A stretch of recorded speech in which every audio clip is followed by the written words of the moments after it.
Hello, and welcome to an all-new episode of Men and Women Talk, the Mars Venus Show. I am your host, Kente, all the way live from Los Angeles, California, and I am so happy to be here with you tonight. We have an excellent expert panel, and we're going to have a lot of fun tonight and talk about a very serious topic. So sorry about that. Somebody called right as we were getting started.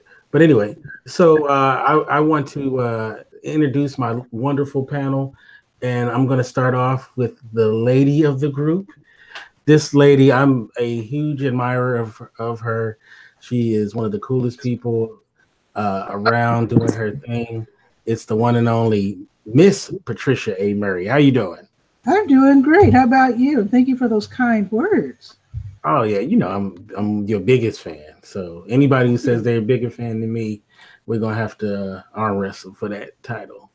So give everybody a little bit background on you and where you come from and what the Durham Skywriter. Okay. Well, I'm originally from Chicago, and that's where I got my start in community media with the Southside Scoop and Scoop Radio on WHPK. Shout out to Chicago. Now I'm living in Durham, North Carolina. I moved here to care for my aunt who had Alzheimer's. I continued with my media work. I eventually started a paper that was pretty much identical to my Chicago paper, only it's called the Durham Skywriter. And it's completely different now because it's no longer in print. Now it's online. I did Radio Skywriter on WNCU on the beautiful campus of North Carolina Central University, one of our great HBCUs. I'm no longer with them. Everything's online now. So now I do my show, TV Skywriter, on YouTube using the same instrument you're using, which is Google Plus Hangouts. And on the side, I DJ as DJ Pitty Pat. I make toys and games as Pitty Pat Crafts. And I do make videos and something else I do. I can't remember. I'll think of it later. All right. Well, thank you so much for coming on, and I'm looking forward to hearing what you have to say on these topics that we're going to talk about tonight. Now, it's interesting. I actually forgot that you are a DJ as well. You have so many tools in your toolbox. It's hard to keep up sometimes. But our next panelist, he was on from the very beginning of the show. It's the one and only Finn, and Finn is a DJ as well. So how you doing, Finn? Hey, how you doing, Kente? What's going on? I'm doing good. Tell us a little bit about yourself, and you're a DJ as well. Yeah, Finn, also known as Christian Wren on Facebook. As Kente said, I started a few years back with the show. Was an occasional panelist on there. As he said, I DJ, also known as DJ Super Ugly. I have a radio station, Ugly Radio. Check that out, uglyradio.com. Shameless plug. Other than that, I like to hang out and, like I said, pop on here whenever Kente allows me. I'm still waiting on my royalties, though. The check has not come yet. So, other than that, I just like to hang out and have fun and voice my opinion whenever it's possible. The royalties are in the mail, my brother. Oh, and I am from Detroit, by the way. So if I steal something, you know why. All right. And you know what's funny about Finn is if you're not friends with him on Facebook, you should be. But he's very funny cat. And but he has the kind of humor that your girlfriend will smack you on the back of the head for laughing at some of his jokes. So you gotta watch out for Brother Finn. But he's a hilarious guy, and he's always has great insight when he comes on the show. So thank you. I appreciate that. All right, going in order. The next gentleman, I'm also a huge admirer of his work. This guy, once again, a lot of the people on this panel, most of the people except for Finn, I had the pleasure of meeting when Blerd was around.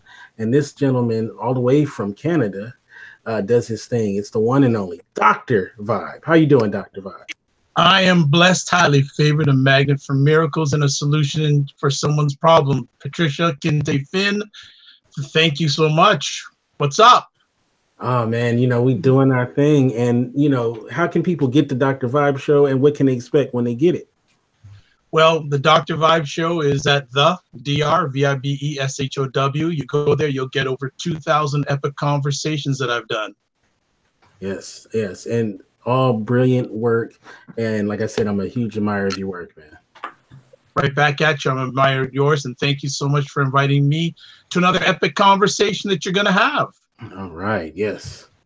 All right, our next gentleman, this guy, you know, I once again, these are all people that I admire, love their work. This guy used to do this wonderful show called The 42% with Miss Stephanie Goldston. I believe that's how you pronounce her last name, right? That's it. And who's a fabulous person as well, who's been on the show.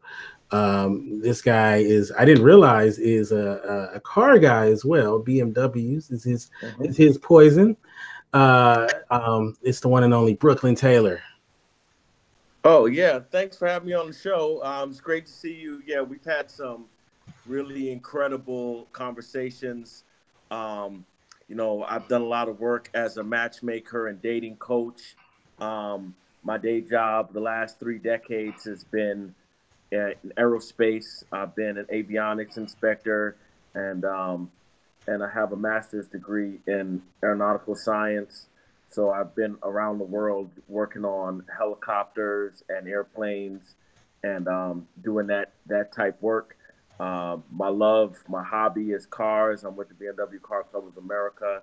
I'm their chief marketing officer.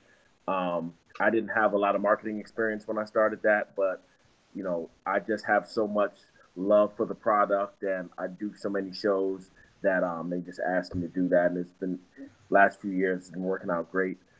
So that's my thing. I'm passionate about love, relationships, dating. I'm passionate about us getting a fair shake in the Black community, and I'm passionate about the things I do with aerospace. So, you know, it's kind of a jack of all trades things. It's only a few things, but they're all things that I'm pretty knowledgeable about. So it's always good to talk to you, Kente, and it's great to meet all of you. So not only can he help you get a lady, he can teach you how to take her out on a date to outer space. So, you know, you can't you can't go wrong with this brother. Right. Don't do it on the first date, because if you take her to outer space on the first date, she only can top it if you take her to Mars. Yeah. So I hope you're speaking metaphorically, because my budget won't account for anything else until I get them royalty checks. Well, you know what? I'm gonna make sure you get those royalty checks so you can start taking your women to the outer space. I'm kind of cheap though. Can we get a 1-seater and they can sit in the back, or a 1-seater? It'll be a BMW spaceship. Okay, I can work with that. All right. And last but definitely not least, this brother is, you know, once again, another person I admire he's a young cat, but he has great business savvy.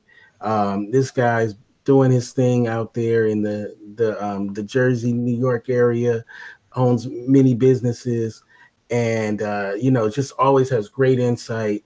It's the one, the only Erin. How you doing, Erin? Erin's on mute. Sorry, I had you on mute. Yeah, I had you on mute. I'm sorry. I'm doing good. How's everybody doing?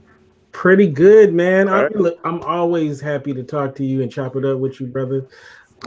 Always looking forward to hearing your insights, man. But how's it been going since the last time we talked? It's been going great, man. Expanding the vision, the mission. You know me, just I'm always steady. I'm always focused. But how's everything with you? Everything's good. This guy has an empire, man. I love it. So he's like yeah, you want to see it? Let's see it. Can I turn the camera on this? Yeah, let's see it. He's like, wherever the sun touches, that's what I own. Yeah, right. That's it right there.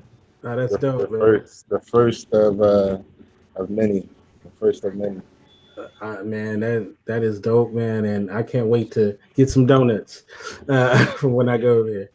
So, yeah, I'm still gonna charge you though. Don't think I'm. Hey, man. Hey, I'll gladly buy your donuts, man. I believe in helping, you know, in taking care of that. So support. Yes, support. All right, so let's Dr. get Bob. Good to see you too. We were supposed to talk a while ago. Good to see you. Yes. Right back at you, brother. Hope everything's keeping good. Yes, sir. Excellent. All right, so our topic tonight is negative stereotypes that affect Black men and women. And as any topic that I ever do on this show, it's always a reason behind it and whatnot. And I really wanted to talk about this topic because there's negative stereotypes or perceived positive stereotypes that are also negative as well. And there's some stereotypes that they attribute to us, Black folks, that on some levels you can say is a positive one, but it's really maybe negative and possibly holds us back. So I wanted to kind of go over some things that they say about us and kind of, and talk about everybody's experiences when it comes to stereotypes or stereotyping. And I'm so glad that we have Patricia on the show as well, because I always want to have female perspective, on most shows. So you got to hold it down for all the sisters. Oh, boy. No pressure.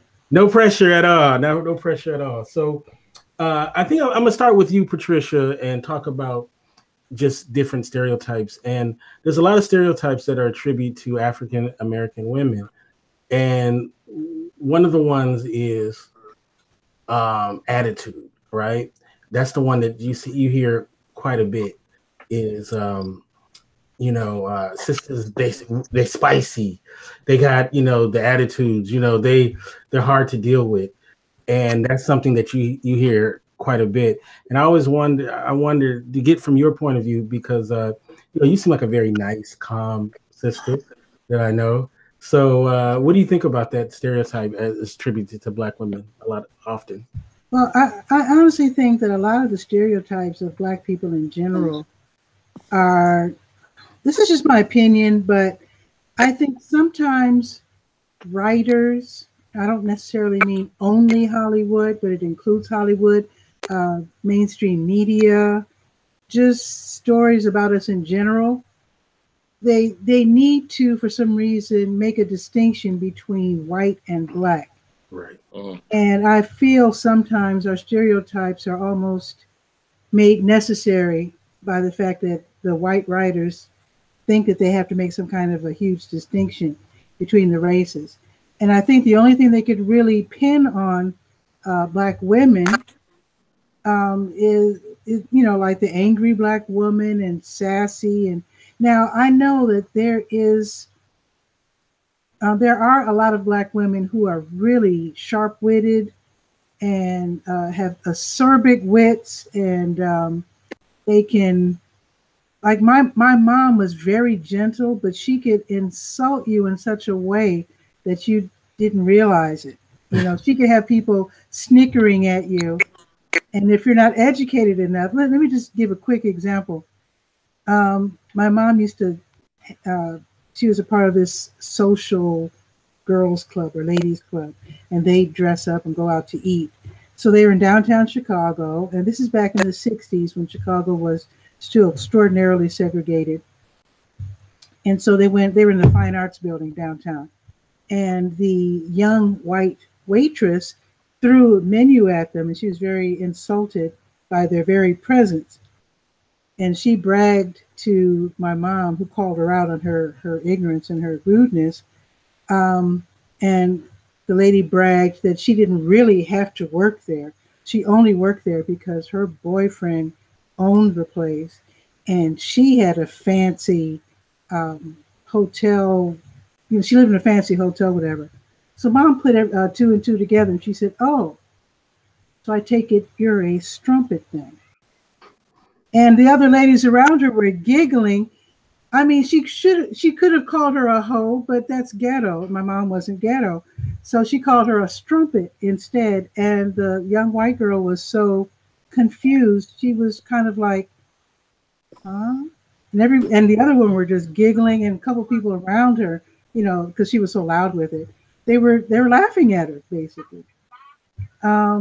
So we're not really depicted in that way, but I think there are more Black women who are like that, subtle but witty, than sharp-tongued and how can I put it? What's that word you use? Spicy. Spicy, yeah, spicy. Yeah. And also look, it ain't wrong. You know, if a sister want to say you a hoe, there's nothing wrong with that. I don't think there's. Yeah, but they were all dressed up, and that would have really brought them down. You know, my mom was real good at keeping up. What's the phrase? Keeping up appearances. And I just want to let people know, if you want to call in, the number is, we have a new number, is 323-825-3863. Once again, that's 323-825-3863. And I see that there's a lot of people in the chat room. I mean, they're watching, but not in the chat room. Please come in the chat room. Let us know that you're there. We will acknowledge you. And if you have any questions, I will relay them to the panel. So I just wanted to get that out there. So, and I want to ask you another question too about that. And we're going to open it up to the fellas too about some of these stereotypes. Do you feel like there are times where you don't want to give people what they may expect, being that you're a sister, you know, so you make sure you go the other way because you don't want to feed into a certain stereotype, such as the spicy ghetto or whatever? To be honest with you, I think because of the way I was brought up, I kind of don't give people what they're expecting or want anyway.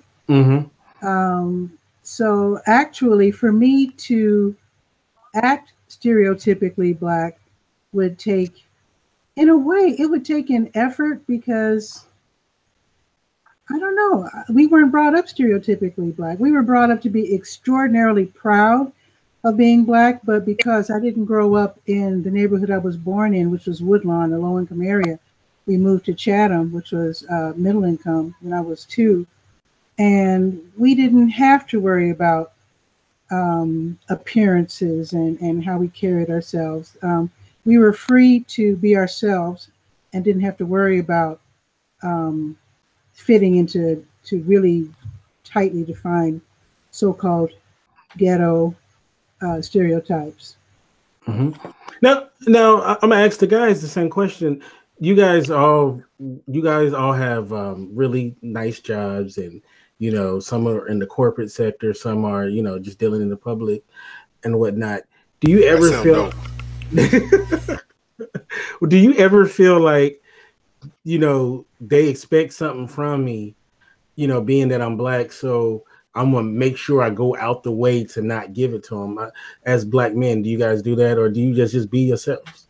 Because I know a lot of cats that really sweat that. They don't want to be like the dude that people expect, possibly. I think that it's what's important is, you know, I've been in a lot of situations, you know, over the last 4.5 decades where I'm the only Black person, you know, whether in the Marine Corps, in the corporate world, or in some, you know, in some aspect of life or some aspect of travel. And to me, it's about being yourself, and it's about recognizing that Black people are not this monolithic group that some white people think we are. Like, just because a white person is surprised that you're intelligent, or surprised that you're smarter than them, surprised that you have a certain background or certain education, or that you can hold a conversation about something that may not even be your field. You know, like I can have a conversation with an ornithologist about birds because I like birds. When I was a kid, we read a lot. My parents had us reading. We went to the library every day after school. And so I was interested in birds. I learned a lot about birds. And I just think that's cool, right? So we shouldn't worry about what other people think, or because that's not true freedom. You know what I'm saying? Like, there's oppression, and then there's you being in your head worrying about what people are going to think because you're Black. If somebody's a Klansman, there's nothing you can do to stop them from hating black people. Right. You know what I'm saying? Like, you have to go about you have a whole entire life to lead. You know, when you go somewhere, like I went to Cedar Rapids, Iowa a couple years ago, and I was there for a week, and like there were 0 black people in Cedar Rapids, Iowa. You know, and so about, I think the 5th day, I walked into a Chick-fil-A restaurant, and there was a black woman on the other side of the restaurant, and she like literally ran over to me. Like she ran over to me like, what are you doing here? And I'm like, I'm here for work. What are you doing? Her and her husband had moved there like 2 months earlier, and they hadn't seen any black people since they moved there. And a lot of America is like that. And a lot of the planet is like that. You know, if you're from, like, I'm from New York City. If you're from New York, if you're from LA, if you're from Dallas or Houston, you know, you're going to see other people like you. But if you're not, if you go to some of these places in Oregon, some of these places in Iowa, like, they think some weird things. Like, when I was in Marine Corps boot camp, I was there with people who had never seen a black person in person at all. I mean, at all. They thought some wild things. Oh, you know, I heard black people have tails. I mean, it seems extremely racist, because it was. But I mean, we can't worry about that. I mean, you have to protect yourself. If you think somebody looks funny, or, you know, is a Klansman or a serial killer or something, yeah, you got to protect yourself. But you can't live your life. You worry yourself to death worrying what other people think about what black people are supposed to be like. That's how I look at it. What about you, Dr. Vibe? Is that you just be yourself? I imagine, right? You don't worry about stuff like that. Yeah, well, I'm very blessed because during the daytime I work in an all black environment, and it's the first time in my journey that I've had that situation. But I just be myself, because you know what? If you can't be yourself, you're in trouble. Indeed. You're in trouble now. And I think one of the key things too is that whenever you're dealing with someone, being able to deal with them at their level. Right. I think is and they also have to be willing to deal with you at your level too. So it goes both ways. So, you know, stereotypes, you know, I'm sure we'll talk about those stereotype things, but I'm sure everyone can experience that. They've talked to someone on a phone, and then when they meet you face to face, you see that dumbfounded look on their face, saying, you can tell that they're saying, "Oh, you're black." You can see that look on their face. You know, you sounded white, but you're black. You know, like, I don't know if we ever had those lines said to us. Oh, you're pretty intelligent for a black person. You're really articulate, or right. Oh, you speak so well. Yeah, exactly. You know, and I said, well, yeah, my dad was a teacher for 38 years in the same school. Yeah, he was. I do speak well, and I got a university degree. Next. Do you guys ever get this? Like, maybe you're on a job or something, and it's not a lot of black people, and you get that black person who they act like they're in slavery or something. They're like, you can't act like that. You know, they start whispering. You know, like, yeah, no, like you can't be like that. They're gonna let you go. You know, that always cracks me up. That guy, he's like terrified to, you know, or you get these black people who they don't want to eat fried chicken in front of white people, you know, or the watermelon or something, because they think that they're gonna think something. That's understandable. Yeah, man, I eat fried chicken anyway. Usually there's white people eating fried chicken with you, though. That's the thing. Right. But there's black folks who really like trip over that stuff. Like, they really are like consumed with it. And a lot of times, if you ever meet people who are in a corporate setting who, you know, and where they may be one of the few, you know, black people that are in that setting, they really are conscious about anything they do to be perceived. And there's one thing that I definitely want to talk about is, and I'm gonna go to Erin first on this. Erin, how tall are you? I'm 6'4". Okay, so you 6'4", you very tall. I'm 6 feet tall. Dr. Vibe's pretty tall guy. Brooklyn's tall. When you a big black dude, there's a lot of like, if you almost got to be docile, because if you show a little bit tiny anger, then all of a sudden it's like oh, it's just the worst, you know. So I don't care. Personally, I don't care. Say something crazy to me, it's coming back, and it's going to be better. I mean, really worse, but it's going to be better than what you said. Right. So your anger, you can't just be angry. Like you can't. I mean, it's levels to the anger, because no matter what type of setting you in, you got to be mindful of you're a black person. So if you go off, well, automatically they're going to think you're just the angry black guy. I'm the nicest man in the world, but I could walk into a boardroom and they just, oh my God, he's 6'4", 27. Oh, he doesn't know what he's talking about. Automatically, that they have that fear. Then they say something wrong, and I say something. It takes it to another level. So you have to be conscious of how you react and if you're overreacting to a situation. And your normal human reaction can be perceived as like a threat, you know, and it don't even have to be physical. Certain people. It don't even have to be physical. I'm a threat. It really doesn't. I'm a threat. Well, that's what we see every day. We see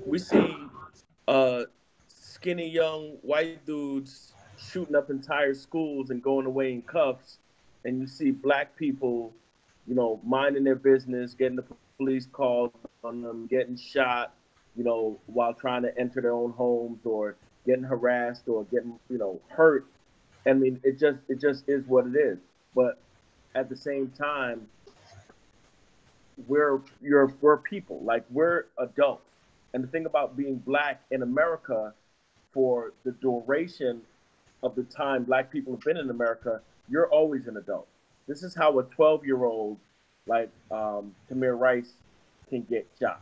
This is how this is how a 50-year-old man can get shot in the back. Like you're never too old and you're never too young to be a threat. So, you know, while you're being cognizant of that, as a human at 6'4" and 255 pounds, I'm a big human, right? But I'm bigger. It's almost like being a mutant or something. It's like I'm bigger because I'm a black guy. You see what I'm saying? Like literally, when I work with white guys that are exactly my size or a little bigger, they think I'm bigger than them.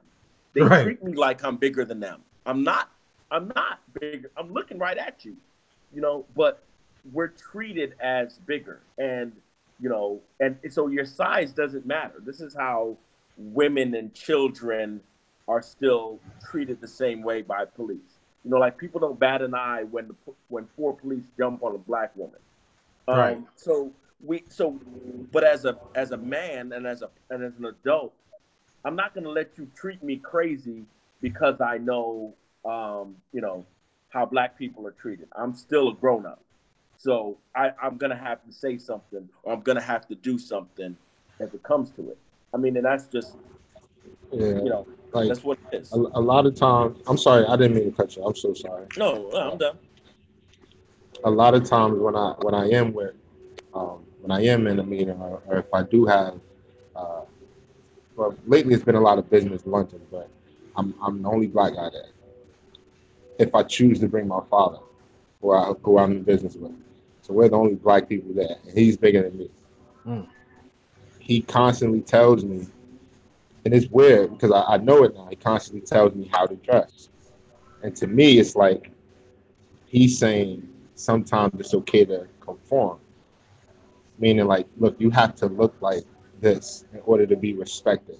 You have to act this way in order to be just looked at on the same level. When 9 times out of 10, at this point, we're on a different level and they're coming to us.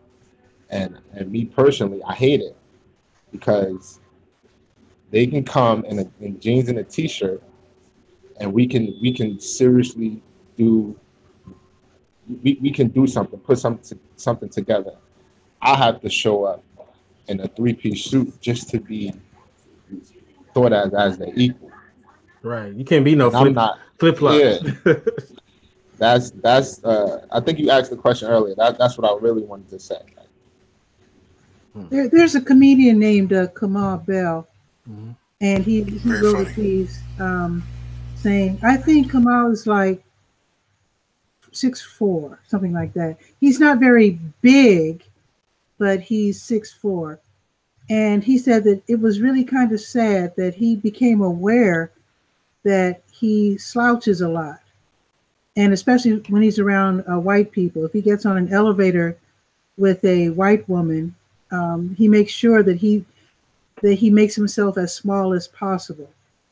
And he doesn't put his hands in his pockets, and he takes short steps. And he said he really became aware of it, and he felt really bad about it when he realized that his very presence, in his opinion, frightened others, and that he had to work so hard to work against that by making himself smaller, shorter, and almost docile in demeanor.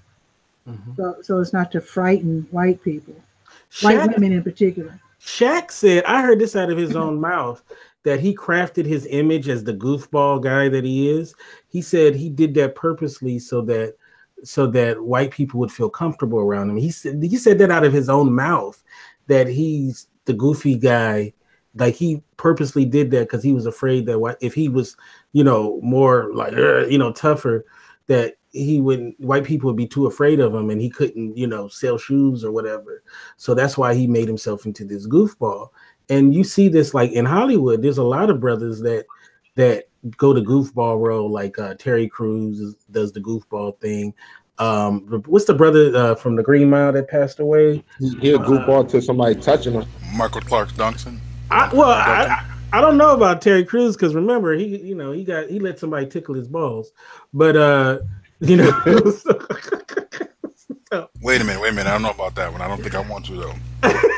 Yeah.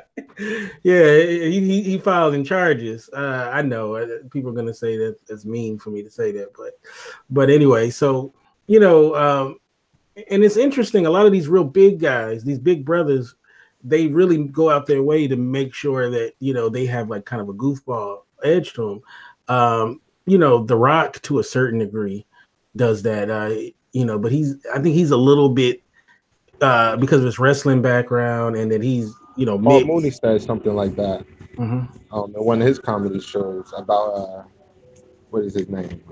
It was about a different comedian, and he was saying like how he's getting where he's at because he's pretty much conforming to white people. He's pretty much like, what was his name? Not Ari Spears. The other Kevin Hart. No, not Kevin Hart. But it come to me. Yeah, Tracy Morgan. Mm-hmm. He was no, not Tracy Morgan. He was on not Saturday Night Live, the other show that really wasn't funny. Chris Rock? No. It come to me. But he was saying like how he's always smiling around people, how he's always a nice black guy, how he's Wayne Brady? Wayne Brady. Yeah, he was talking about how he's always grinning and things like that. He was speaking about the same thing you're speaking about now, Kente. Mm-hmm. Will Smith is an interesting person too, because I just seen an interview with him where he said that he is now getting to a point where he can feel comfortable being himself, that it took a guy trying to kiss him on a red carpet and him slapping him, and he said he was like afraid of the backlash. And when people were like, yeah, that's right, you showed that guy, and he said, wow, I can kind of start to, he was like actually afraid to be himself. And that's a recurring thing that I see a lot of times with black folk is they're afraid to be themselves. Like, they're afraid to, at the office party sometimes, to eat that fried chicken. They be looking at it too. They be like, I'm going to pass it up, And a lot of it is because of these negative stereotypes that surround us.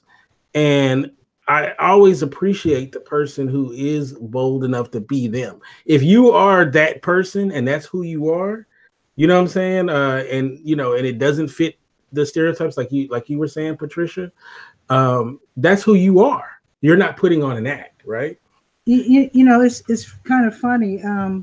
When a white person is serious, the black person who acts the same way is brooding or sulking. When a white person, especially a woman, goes off, she's maybe protecting her brood or expressing herself. The black woman is always going to be viewed as crazy and super angry. A black woman can't express herself in anger without being depicted as someone who is out of place. And I hate to keep going back to Hollywood, but they had the whole situation with Monique, and the whole thing with the was it Netflix, and so she said that she has this issue with Netflix and all of this stuff, and people really attacked her, but like. Okay, refresh. I'm not really good with the Hollywood thing. What happened very quickly? So Monique, the comedian and actress, she basically accused Netflix of being racist because of they offered her like this bad deal or whatever, right? Okay. So she made this whole push about economic equality and gender equality, right? And so everybody jumped on her, right? Because they felt like it wasn't right what she was saying. But not even a couple of months before that, Amy Schumer did the same thing, used the same basis for it, and she got $3 million more. And everybody said, "Go, girl." Okay. But if we're going to talk about that, you got to understand too that Amy Schumer had just made a movie that did really well, and then she sold out Madison Square Garden. So it's not always about color; it's about relevancy. Monique was on this perch that, "Oh, I'm a legend, you should pay me," but she hadn't done anything in 15 years. But Big Daddy Kane is a legend; he's a legend, but he can't come right now and go, "Hey, I want the same money Jay-Z's getting or some of these other guys are getting," because he's not, for lack of a better word, relevant at the time. You know what I mean? So that was my issue with her, was that do something and then come talk about why you're not getting paid. You can't just come out. You just can't wake up from a 15-year nap and want the same money everyone else is getting. Well, okay. Well, to be fair, I don't think that Monique was blazing hot. That example, I know, I can't 100% co-sign that example, because Dave Chappelle literally disappeared for a decade, and Monique okay. won an Oscar. Hold on. Dave, no, not only that, but Dave Chappelle had been touring prior to that and been selling out shows. Chris Rock had been touring and selling out shows. So the people she cited were hot. Monique that I would put her on their level, nor am I saying that she deserved whatever she thought she was going to get or could get. What I'm saying is that, like, I think Amy Schumer is whack. I mean, personally, and but again, there's a lot of music I think is whack that goes platinum. Exactly. It's not about what I think is whack. Exactly. But I think that I think that the backlash, like, America has two types of backlash, right? You have the backlash from, if you're black, America has two types of backlash. The backlash from the black community, the backlash from the rest of the country at large. Monique suffered backlash in the black community and in the white community or the mainstream community because of whatever kind of tirades. And I didn't see all of it. Maybe she had some videos and she was calling boycotts or whatever, stuff like that. But what I'm saying is that I think that it goes, the wave can just go it went really hard against her. You know what I'm saying? Like, for instance, I remember when Kanye took Taylor Swift's mic. He took her mic for maybe 20 seconds. Mm-hmm. said that Beyonce should have won the award, gave it back. I remember going to work, right, and white guys literally saying they wish she killed him or someone killed him. Right. Like literally, and he was like, he wasn't blackballed, but he had a problem for like a year behind that. He didn't shoot anybody, kill anybody, he didn't hurt the girl. So there's like backlash, and then now the same people, the same white guys, this dude is standing next to Donald Trump with blonde hair. Now, like suddenly they're Kanye fans. So like, it's just weird. I just want to touch on that. The issue though is that I'm sorry. Geez, I forgot my point. I'm so sorry. Give me 1 second. Okay, right. Okay, here's the deal with Monique. First and foremost, Monique prior to that had flamed Tyler Perry and Oprah Winfrey on something. I forgot what the issue was, but she went at them really hard. And that was it. Now here comes this issue now, and she wants to cry racism and whatever and sexism. The problem is that it wasn't racism, it wasn't sexism, and it dilutes the whole argument. That's my issue. If it's not truly racism and you cry racism, you dilute when it actually is racism, and that was a big issue to me. Well, you can make, but the point I was really making, whether you agree with what Monique said or not, there were white female counterparts that were doing essentially the same thing. It wasn't just her. And nobody ever had any criticism for them at all. Whether and you could put them in a similar boat to her, or you could put her in a similar boat to other people. You could take Amy Schumer out of it. The whole Michelle Williams situation, the whole Patricia Arquette. You can go down the list, and it was uniform support. But when she did it, then it was all of a sudden we're not uniform supporting. It's go F yourself. Okay, I'm not familiar with those arguments, so I can't comment. I just know I felt that Monique was not a racist issue, it was not a sexist issue, and she tried to use those two flags, and it was whack to me because you dilute the whole argument when you cry racism and it's not racism. Well, but like I said, it doesn't really matter. The point I'm really making is that they all cried. And they got what they wanted. Did they cry as loud as Monique? Monique yeah. Okay, I'm sorry, I didn't hear that. Big time. But Monique went everywhere talking about let's boycott Netflix and let's do this. She went on radio Patricia Arquette, you know what Patricia Arquette said after she won the Academy Award? It's time for Black people to start supporting white women because we've supported y'all. What the? That's crazy. That's crazy. Right. And again, I'll tell you, I'm not aware of that. But that's definitely crazy. So, but that is really wild. Yeah, like we've been. Somebody turn her mic off. But okay, so whether you agree with Monique or not, what the point I'm saying is, look, is there are to get back to the topic of stereotypes because I don't want to keep it on the Hollywood thing. Is that being a Black person in America, you are constantly bombarded with how you should act, right?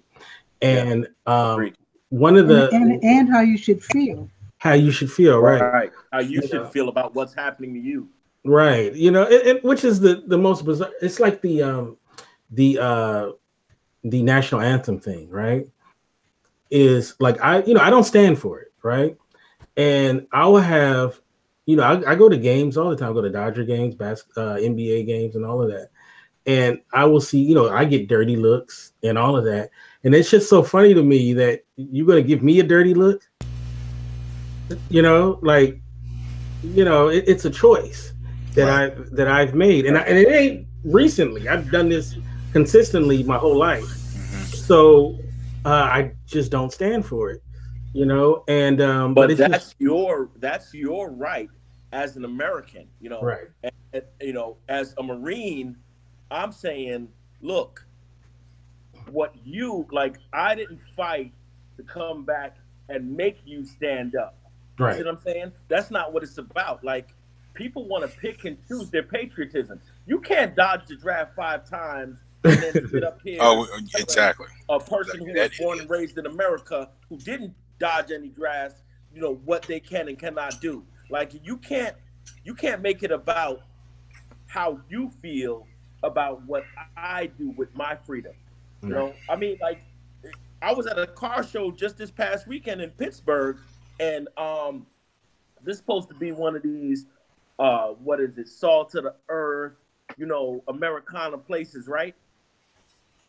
We're on a golf course. They start, the race is about to start because it's a golf course, and the race goes through the course, and the car races, and they play the national anthem. Hey, you know, my personal choice is to stand there and put my hand over my heart, right? Right. That's how I feel about it. But people are the same people who want to make America great again and got a problem with athletes at games. They're walking around, they're looking at cars, they're about, like, see what I'm saying? Like, right. why are we so patriotic on Sunday evening, but the other 300 and, you know, the other 6 days of the week, it doesn't matter. It only matters when a black person who you think gets paid too much, you don't think the billionaire owners get paid too much. You think the guy risking getting paralyzed every time he goes out there, you think he gets paid too much. And that's what it is. It's hypocrisy. That even raises a bigger issue, because what they're really saying is, because you're able to make money, you have to do what I let you make this money as a black person. Now you got to stand for this anthem. You're not a normal black person. You're not a black person like everybody else. So stand for this But that's anthem, not what American because freedom is you're about. rich. American freedom is about doing what you feel like doing in that situation, as long as you're not harming anybody else. Right, peaceful demonstration. Right. People when he doesn't stand, he's just not standing. Right. You know, and that's your option. Whether you're in second grade or whether you're an adult at a game or a player. Dr. Vibe, you started to say something? Yeah, I think one of the interesting things and a common theme I'm hearing through this conversation is, why do people who are non-black think that many of us are angry? And we have a lot of reasons to be angry. Amen. So putting it as a stereotype, because we have the stereotype of the angry black woman, we also have the stereotype of the angry black man. But if people would see what many of us have gone through, we have the right to be angry. Right. It's not a stereotype. It's a true fact that has basis, if not on us directly, either friends, family, our ancestors. We have a right to be angry. It's not a stereotype. It's a right. Right. I like to bring up two things when I'm in conversations, especially with non-blacks, about this issue. And that is, number one, when it comes to protesting or whatever, that is the most American, that's one of the most American things you can do, and that is protest.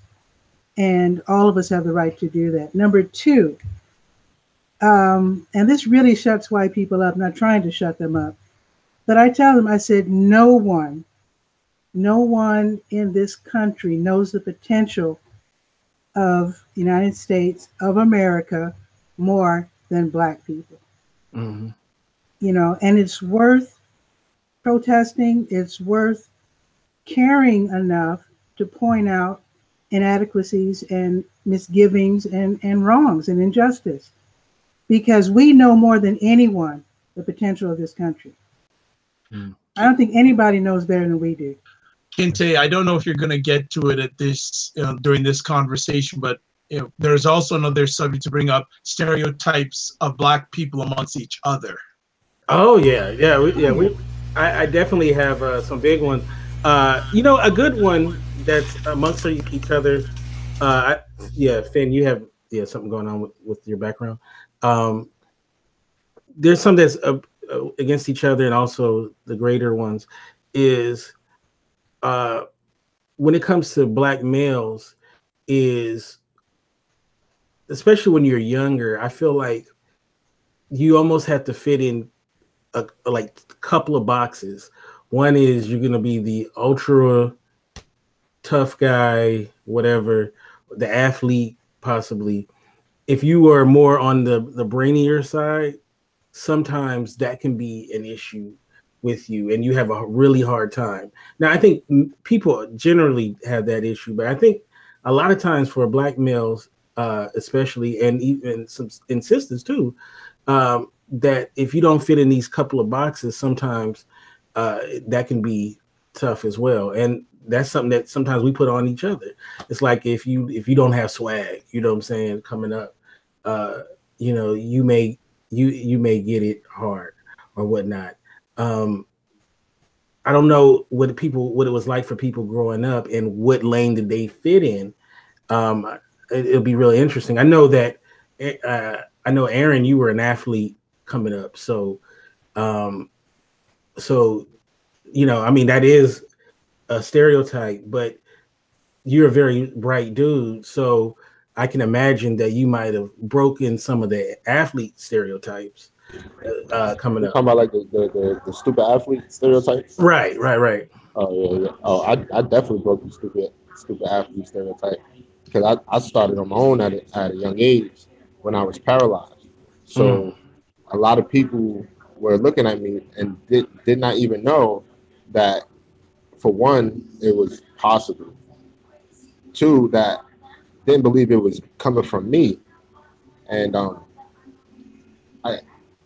didn't like I said, I didn't fit in any of those boxes, and a lot of the decisions I had to make at a young age, they weren't popular decisions. Like my friends were onto one thing. I was in the house reading books, so yeah, I was looked at as the nerd, and I was looked at as the geeky type, and that just simply wasn't true. I just put a plan out for like the next couple of years of my life, so it wasn't like a sexy choice. But again, I didn't really care about what they were thinking. All I cared about was where I was going. So I did feel like that, and it was a lot of pressure from my parents, Right. like my siblings, my friends, from everybody. And then I'm from those type of communities where it's just like they have nothing. So you put that pressure on me, and it's just like, how can I even, I don't know, I guess I just got lucky, and it's just, I'm sorry, I'm moving around, it's probably loud, but I guess I just got lucky and they overcame it. Now, Finn, for example, growing up, I mean, you know, I'm not going to say what you do, but you do something that's pretty dope. I'm in law enforcement. We can say that. I'm in law enforcement. Yeah. So did you fit in those categories? Were you the geeky guy, or were you the jock, or what? How'd you? Actually, I was an athlete too, and a little bit academic. Probably better at academics and athletics, so that kind of paved the way. But yeah, I was kind of caught in between that. You know, as he said, the dumb jock type deal, wearing my glasses under my helmet, and things like that. So, you know, I went through that as well. How did women treat you coming up? In high school, pretty bad. Pretty bad. I was not very popular in high school. I can be honest about that. Was not, unless they want to help with their homework, you know. So yeah, see, that's another thing too, man. Going through that, you know, when you are that dude, you know, really skinny too, so that didn't help. I was really skinny, 6'3", 140 pounds. So it could be a lonely road. What about you, Dr. Vibe? When you was in high school, which lane did you fit in? I guess I was blessed that I was smart, and I also did the athletics thing. So I was on both sides of the fence. But for me, education was most important. So, like, I remember when I graduated from high school, there were only 2 other people of color in my graduating class. So wow. you were always on display, for lack of a better term. Plus, having parents, one was a teacher and the other one was a nurse, so there was even more pressure. Because your parents are really professionals, So it was always pressure and stereotypes they always have to live up to. So it was one thing, and you just dealt with it. You just be yourself. And at the end of the day, with all this stereotype stuff, you got to be, either you're going to be your own best friend or your own worst enemy. You got to be tough, and there is sometimes a cost you have to pay to defeat these stereotypes. Now I'm going to ask the fellas about one particular stereotype. I think you can imagine what it is, but I was purposely going to go to you, Patricia, and then because I wanted to say something about the athletics too. Okay, yeah, go ahead, and I'll get to what I was going to say to you. It's just a funny story. I'm going to point out I was actually in athletics too. I played on the school's girls basketball team, but I was an extraordinarily shy person that nobody noticed. I don't think. Kept to myself. Only had a couple of friends. But I have a funny story about stereotypes.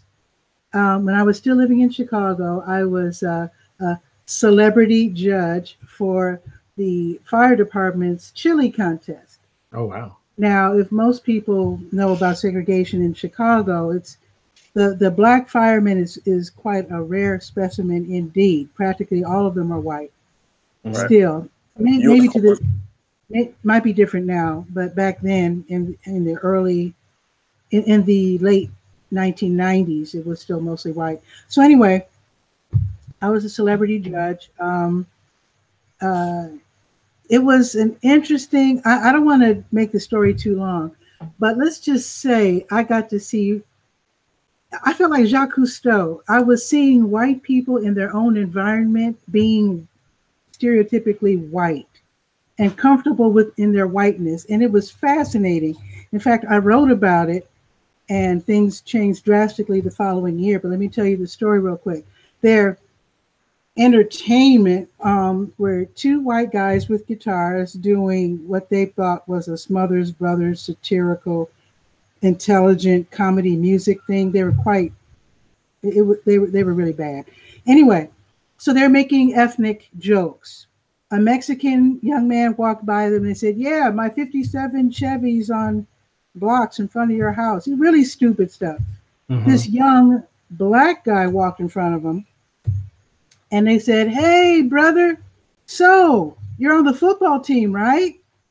And the young man, he was surprised, they were talking to him, and he was just like, "No." He was a teenager, okay? He was like maybe 17. Okay. They said, "So you're on the basketball team, right?" And he said, "No." "Oh, come on, man. We know you're on the baseball team, right?" He said, "No." And they were like, "Well, what team do you play on?" And he said, I'm on the chess team." And they were like dumbfounded. And I was cracking up because they were so ignorant. And they totally deserved that. They were so embarrassed. Well, yeah, I think you kind of answered what I was going to say about you as a young woman. So I find it hard to believe you were unnoticed, Patricia. I'm sure a lot of people. Oh, yeah. I was real shy. Yeah.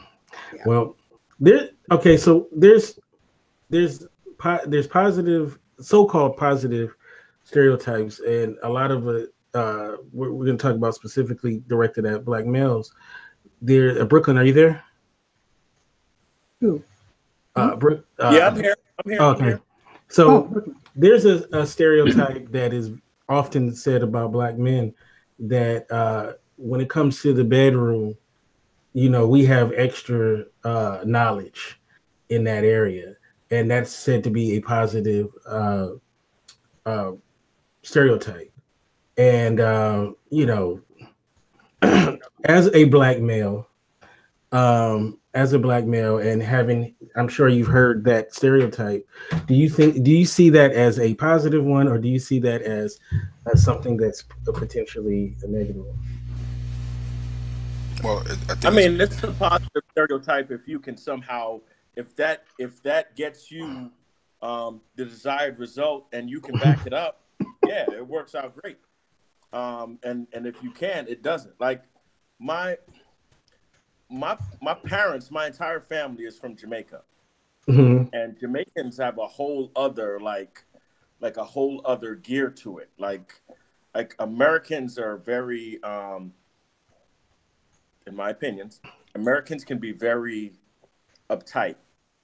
Jamaicans can be very conservative as well, but they're very proud of the culture in Jamaica is sexual, Mm-hmm. and people are very proud of their prowess, and so it's, you know, as a black man in America, it is, you know, we're fetishized in a way, in a big way. Like there's racism in everything, but like the whole Mandingo thing is like the one thing that you could kind of hang your hat on. Like that you might have people inside and outside the community, you know, at least thinking that way. You know what I'm saying? Yeah, I mean, it works out sometimes. Sometimes it's great. What you was gonna say something, Finn? Yeah, I was gonna say, but you know, there's also the negative. There at least it used to be that black men didn't perform oral. So nowadays you can kind of, you know, blow their socks off when you actually do it. You know, pun intended. Good point. Now, if you want to, it's so funny if you're old enough, it was so taboo, like both ways. Like if you're we used to get enough, ridiculed. Like, that was a joke that your friends would say something about. Oh yeah, you do so and so, and you got embarrassed or whatever. Yeah. Right. If you're old enough, you know, like these kids nowadays. I mean, you know, whatever. I don't want to call anybody a kid and offend anyone listening, but yeah, like me. Don't be ageist. It's so like, or you know, when I was a kid, I'm 43. If it was like, let's say 1995, you would have to be, it would have to be a long time girlfriend, you know, or you know, you would have to do a lot of convincing / a woman would have to really, really, really be into you for the oral sex to be happening. Right. You know, but you know, if you talk to people that are 22, 23 years old, like they don't even have to like the person for that to go down. They brag about it nowadays. It's pretty much reversed. They brag about like, it. It's nothing. Like, you know, like, oh, you can get some oral, but I'm not gonna kiss you, kind of thing. It's totally different than it was when I was, you know, a young man trying to do something. That's not a stereotype. That's true, because I guess I'm the youngest here, and even though it's gonna make me sound bad, I feel that way. Like I'm not gonna kiss you. I'm not gonna kiss you. Like it's just not gonna happen. Because that's personal. Yeah, because it's personal. It's more intimate, and I don't know why, but it's more intimate than a lot of other things. Yeah, they want to. But I do know culture shifts. So maybe that's just a cultural change. So as a good thing or a bad thing, who really knows?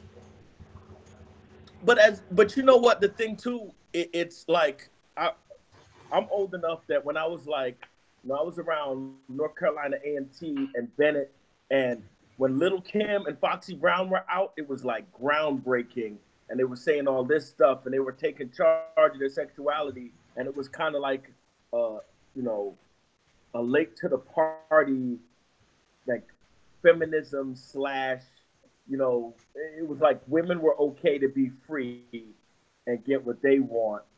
And I think that's what like flipped it over. And then the things that weren't cool before were then okay. So, you know, well, I guess that's another show, but there's a lot of intersectionality between, you know, our music and our culture. And, you know, just like what we, you know, when we were, when I was 18 and 19 and 20, and I'm like listening to Mobb Deep or whatever, like we listened to drug dealer music. We weren't drug dealers. You know, the hustle was, you know, like I joined the Marine Corps at 17. So my particular hustle was being a Marine, right? And working on helicopters for the Marine Corps. But the music I listened to was Mobb Deep and Nas and Biggie and Jay-Z. And so it's like hustler music. But now the younger folks are listening to drug user music.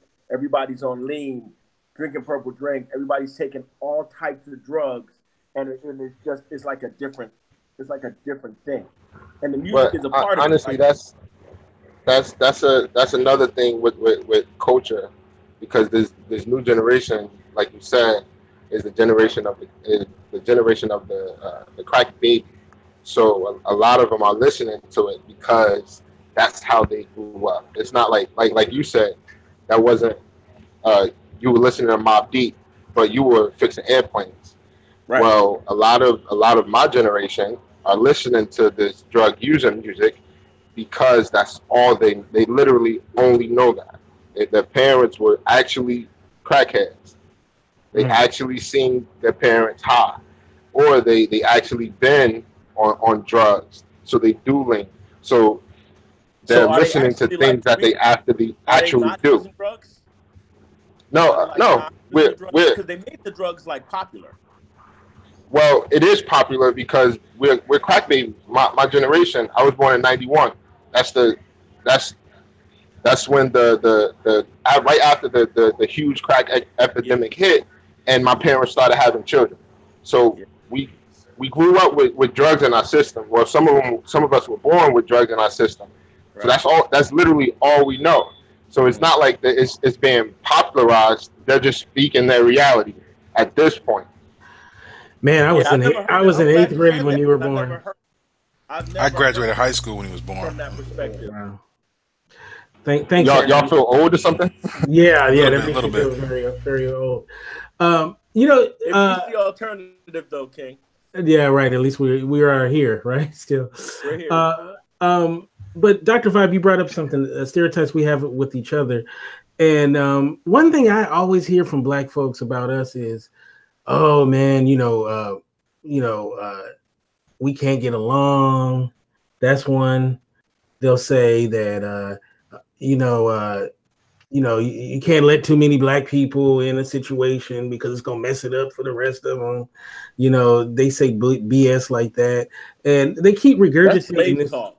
Yeah, and then another one too is that the Black community is harder on the homosexual community than other communities. That's something that we say that all the time, and I feel like that's not necessarily true either. I think that's one of those things that is perpetrated as well.